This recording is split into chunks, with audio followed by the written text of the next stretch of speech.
நடு இரவில் உயிர் காக்க டென்ட்ல இருந்த 9 பேர் தாங்களே அந்த டென்ட்டை கிழிச்சு செருப்பு கூட இல்லாமல் பனிக்குள் ஓடினாங்கன்னு சொன்னால் நம்புவீங்களா? 1959ஆம் ஆண்டு ரஷ்யாவில் 9 பேரான அனுபவமுள்ள பயணிகள் யூரல் மலைப்பகுதியில் பயணம் சென்றார்கள்.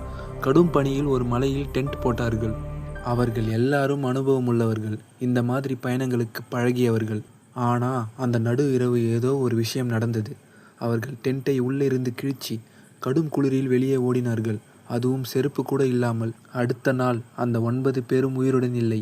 அனைவரும் உயிரிழந்த நிலையில் கண்டுபிடிக்கப்பட்டார்கள். சிலர் மரத்தடியில், சிலர் நடுவில் விழுந்து கிடந்தார்கள்.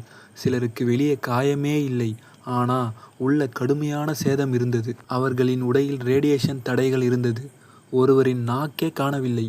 என்ன நடந்தது அந்த நடு இரவு? இன்னும் யாருக்கும் தெரியவில்லை. இந்த மர்மத்தின் பெயர்தான் டியாட்லோ பாஸ். இப்படிப்பட்ட உண்மையான கதைகளை தெரிஞ்சுக்கணும்னா நம்ம சேனலை சப்ஸ்கிரைப் பண்ணுங்கள்.